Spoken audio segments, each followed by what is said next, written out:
Assalamualaikum warahmatullahi wabarakatuh. Perkenalkan, nama saya Fikriansyah, NIM 19011032 dari jurusan Psikologi Fakultas Ilmu Pendidikan Universitas Negeri Padang.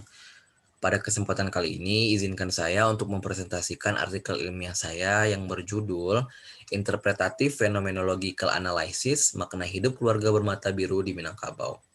Pendahuluan.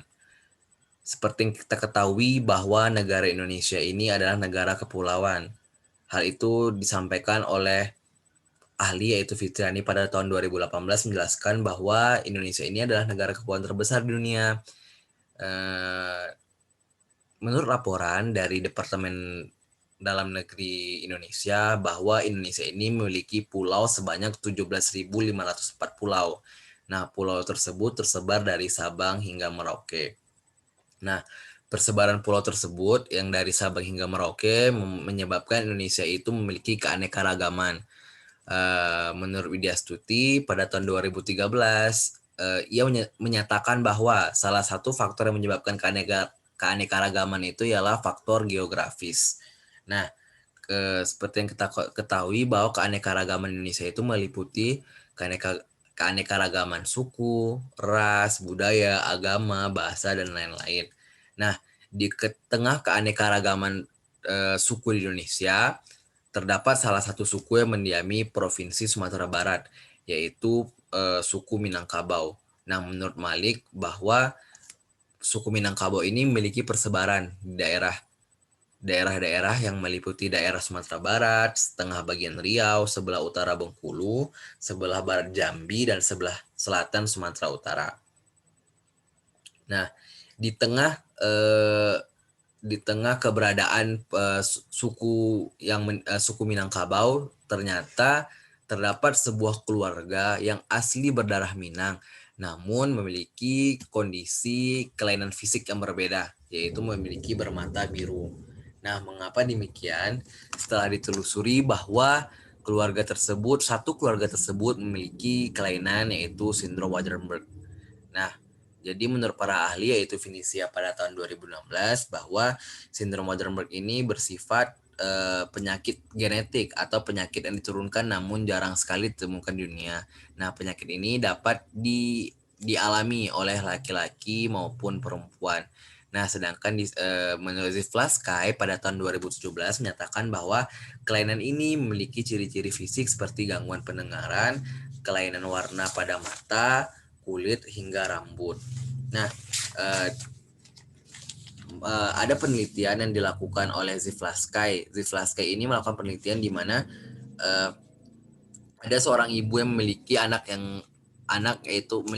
yang mengalami sindrom Waardenburg. Nah, setelah dilihat ternyata kondisi matanya itu berwarna biru. Namun kondisi mata yang dengan warna biru itu tidak mengganggu penglihatannya.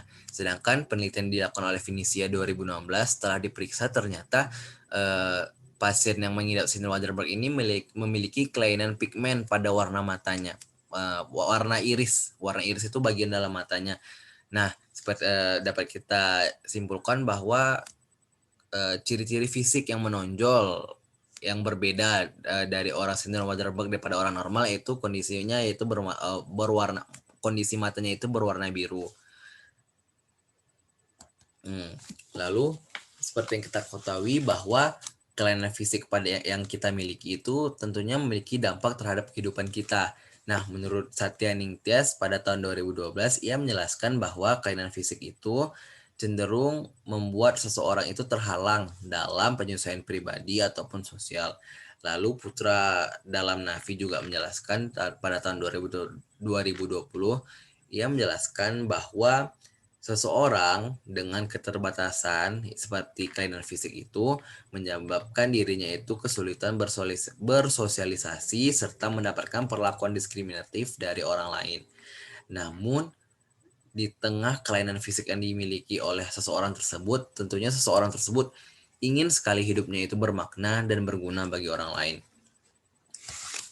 Sebelumnya kita harus mengetahui apa itu makna hidup. Nah, Satya Ningtyas pada tahun 2012 menjelaskan bahwa makna hidup itu adalah salah satu bentuk penerimaan diri.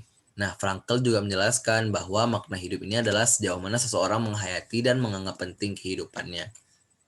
Hmm, Seperti yang kita ketahui bahwa makna hidup ini bersifat penilaian individu atau individu tersebut yang hanya mengetahui seperti apa sih makna hidup yang harus ia miliki sehingga ia itu dapat menerima pentingnya kehidupannya, sangat pentingnya kehidupan yang ia miliki dan ia jalani.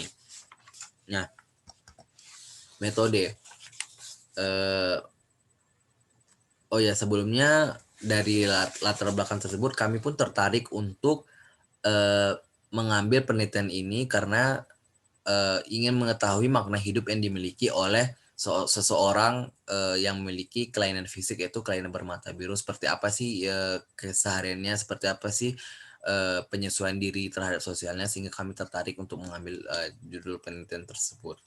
Nah, setelah itu saya akan menjelaskan metode, yaitu seperti yang kita ketahui bahwa subjek yang kami teliti itu berjumlah 3 orang.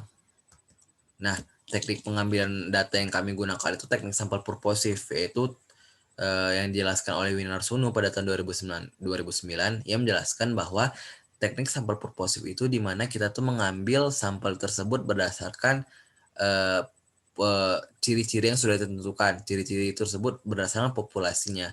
Ya, seperti yang kita ketahui bahwa ciri-ciri sampel kami yaitu keluarga yang bermata biru. Terus itu ketika subjek itu kami beri nama yaitu TF, MI, dan TA. Nah, kami melakukan wawancara yaitu bersifat semi terstruktur. Lalu analisis data kami menggunakan pendekatan analisis interpretasi fenomenologi. Nah,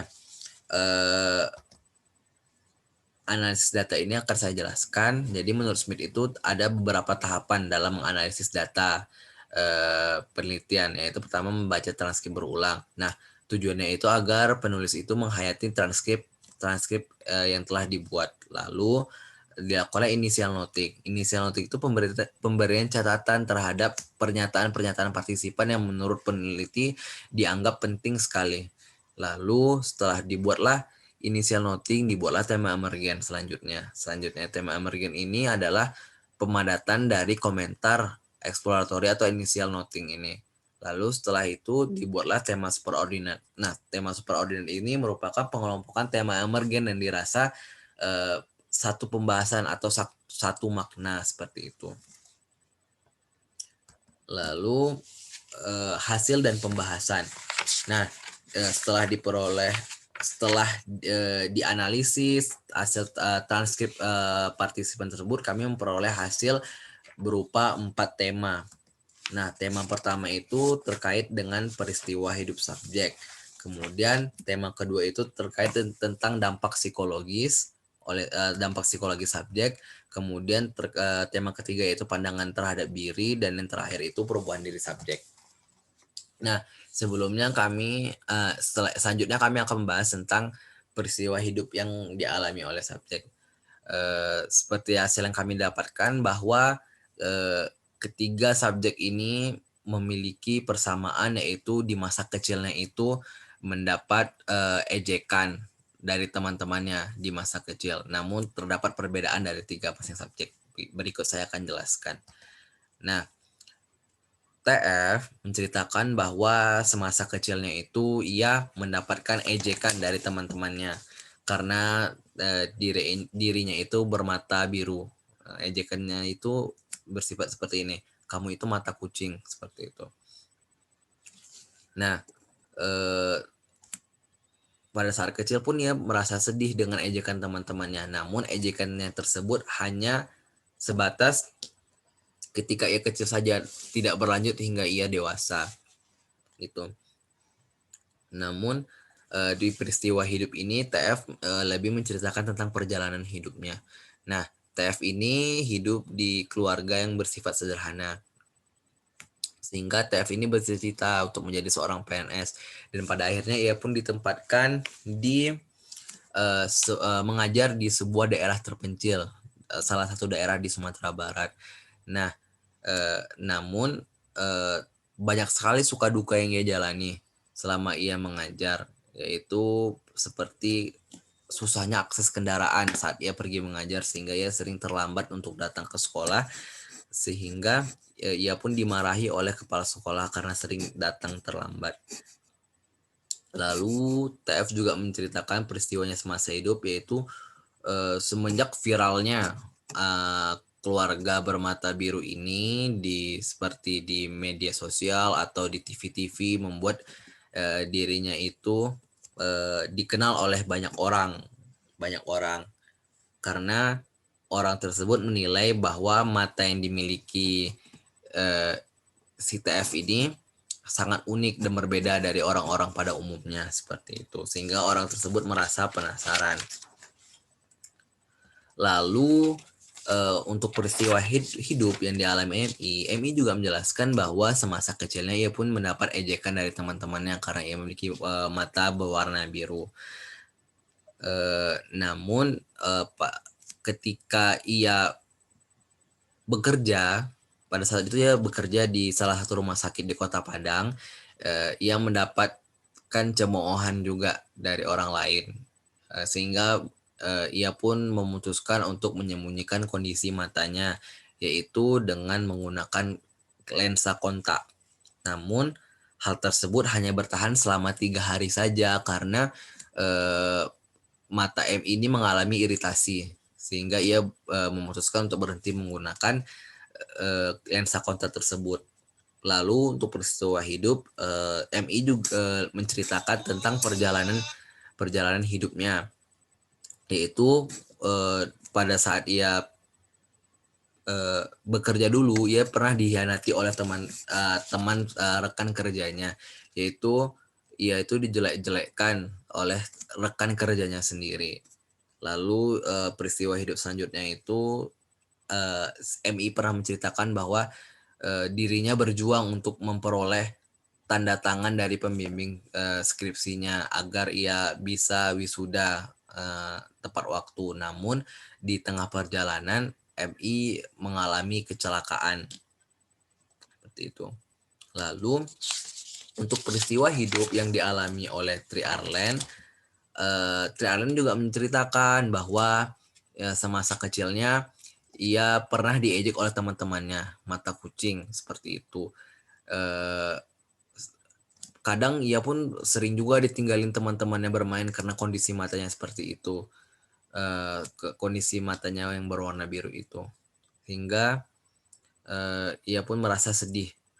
Lalu MI juga menceritakan tentang bagaimana pengalamannya ketika bersekolah di luar negeri, yaitu sekolah masak.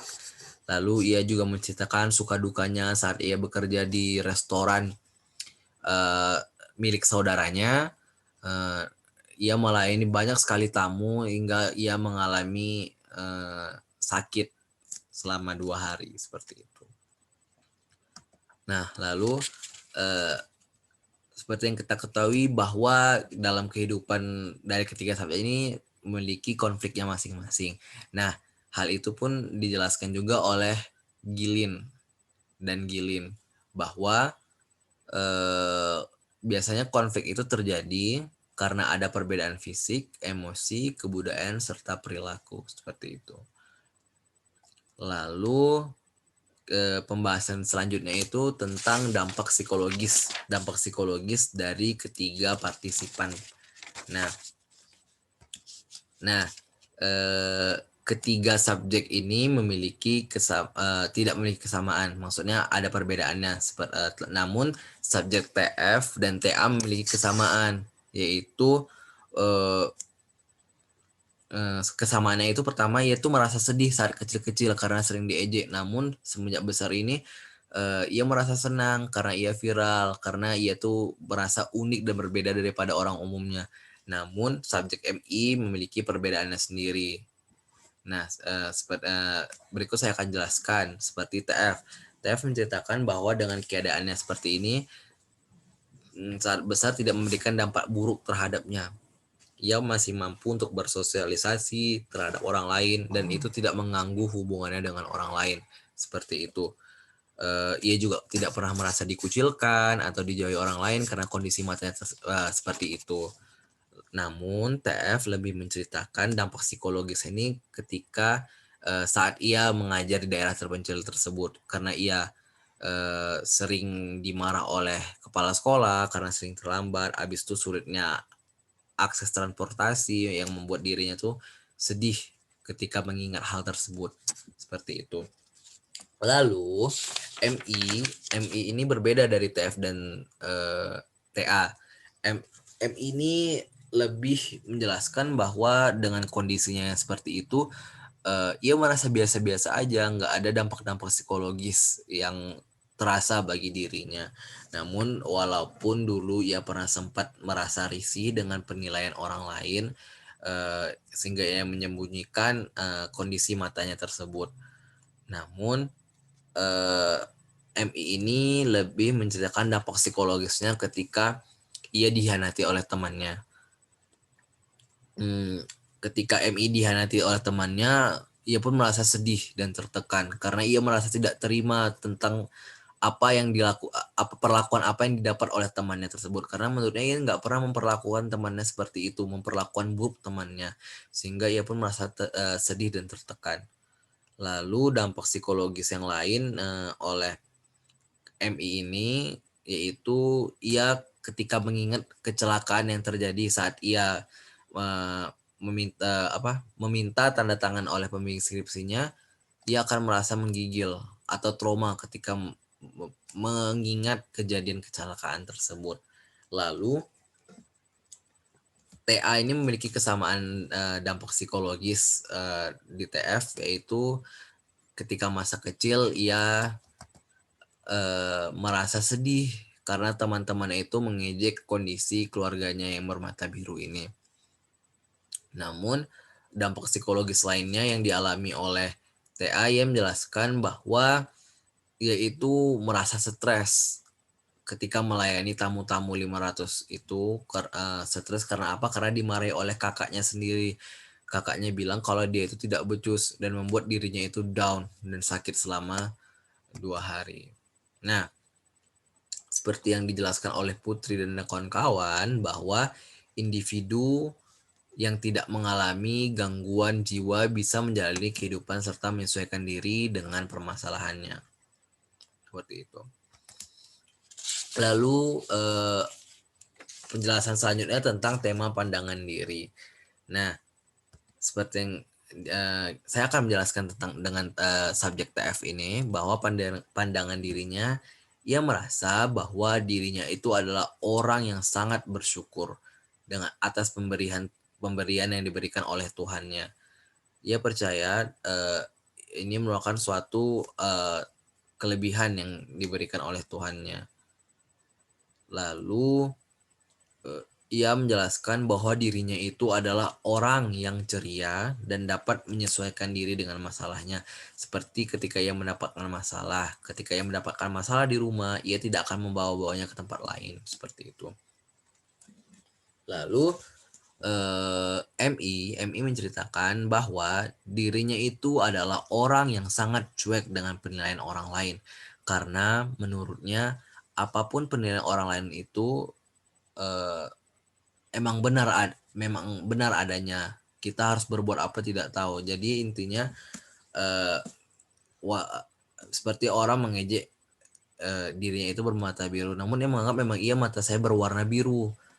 Namun apa yang harus saya lakukan ya? Saya harus menerimanya seperti itu. Jadi menurutnya ia tuh lebih baik fokus dengan dirinya sendiri daripada mengurus urusan orang lain, seperti itu pandangan dirinya. Lalu TA juga menjelaskan bahwa dirinya itu adalah orang yang serba bisa. Apapun dilakukannya itu bisa ia lakukan. Nah, menurutnya dengan dirinya serba bisa itu dapat membantu dirinya maupun orang lain, seperti menafkahi dirinya sendiri, menyekolahkan anak-anaknya, dan lain-lain sebagainya. Nah, jadi menurut Natalia 2016, ia menjelaskan bahwa sikap adalah kesadaran individu terhadap perbuatannya dengan orang lain, seperti itu. Lalu perubahan diri. Nah, dari ketiga subjek ini terdapat perubahan diri yang mencolok istilahnya. Pertama, TF, MI, dan TA. Ketiga orang tersebut mengalami perlakuan di masa kecilnya itu mendapat ejekan.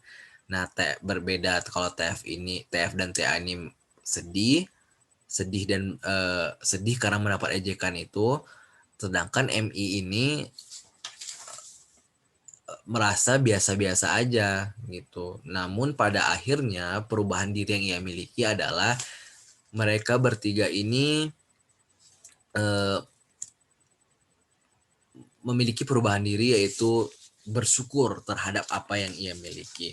Walaupun diejek-ejek atau dihina ketika masa kecilnya, namun ia percaya bahwa inilah pemberian Allah gitu, pemberian Tuhannya. Jadi apapun yang diberikan oleh Allah, yang intinya mereka harus bersyukur seperti itu. Nah, kita langsung masuk simpulan dan saran. Nah, simpulannya, berdasarkan pernyataan dari partisipan di atas, dapat ditarik kesimpulan bahwa menjadi pewaris generasi bermata biru di wilayah Minangkabau ini tidak mudah. Tidak mudah karena apa? Pastinya pada saat kecil-kecil mereka mengalami ejekan, mendapat ejekan, namun membuat dirinya itu tidak patah semangat dalam menjalani kehidupannya. Meskipun pernah menyembunyikan keadaan dirinya tersebut terhadap orang lain, namun pada akhirnya semua partisipan menerima keadaan dirinya dan lebih bersyukur dalam memaknai kehidupannya. Saran, saran untuk partisipan penelitian. Bagi partisipan penelitian, diharapkan mampu memaknai kehidupannya sebagai pewaris generasi bermata biru pada wilayah Minangkabau dengan mengkondisikan suasana hati serta emosi dan dapat menerima keadaan dirinya dengan bersyukur. Lalu untuk masyarakat, kepada masyarakat diharapkan dapat menghargai perbedaan, apapun itu perbedaannya, seperti perbedaan ras, suku, agama, ataupun hal yang berbeda, yang dapat memicu perpecahan dengan cara tidak melakukan tindakan yang dapat merusak psikologi seseorang, seperti melakukan hinaan dan ejekan. Karena hal itu dapat memperburuk atau memberikan dampak buruk terhadap psikologi seseorang. Nah, demikian hasil presentasi artikel penelitian ilmiah saya. Semoga bermanfaat untuk teman-teman semuanya. Apabila ada kesalahan dalam penelitian saya atau kesalahan dalam perkataan saya selama presentasi artikel ilmiah ini, mohon dimaafkan dan mohon diperbaiki. Demikian apa yang dapat saya sampaikan. Terima kasih. Wassalamualaikum warahmatullahi wabarakatuh.